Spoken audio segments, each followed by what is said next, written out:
রূপালী পর্দার গ্ল্যামার আর ব্যাংকের corporate chair দুই ভুবনকেই এবার এক সুতোয় বাঁধলেন জাতীয় চলচ্চিত্র পুরস্কারপ্রাপ্ত জনপ্রিয় অভিনেত্রী তমা মির্জা।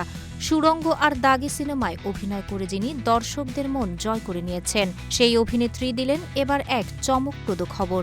রূপালী পর্দা কাঁপানো এই নায়িকা এখন পুরোদস্তুর একজন ব্যাংক কর্মকর্তা। গত ৩ মাস ধরে একটি বেসরকারি ব্যাংকে অ্যাসিস্ট্যান্ট ভাইস প্রেসিডেন্ট হিসেবে দায়িত্ব সামলাচ্ছেন তিনি।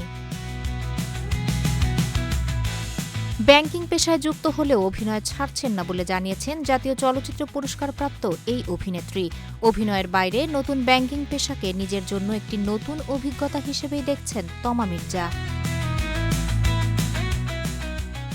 এ প্রসঙ্গে গণমাধ্যমকে তিনি বলেন, বছরে একটা কিংবা দুটো সিনেমায় কাজ করি, বাকি সময়টা অন্য কিছু এক্সপ্লোর করতে পারাটা দারুণ একটা সুযোগ। তবে অভিনয়ে আমার প্রথম ভালো লাগা ও ভালোবাসার জায়গা, তাই অভিনয় থেকে দূরে সরে যাওয়ার কোনো পরিকল্পনা নেই। ২০১০ সালে বলো না তুমি আমার ছবি দিয়ে ঢালিউডে পা রাখা তমা ২০১৫ সালে নদীজন সিনেমার জন্য বাগিয়ে নেন সেরা পার্শ্ব অভিনেত্রীর জাতীয় পুরস্কার।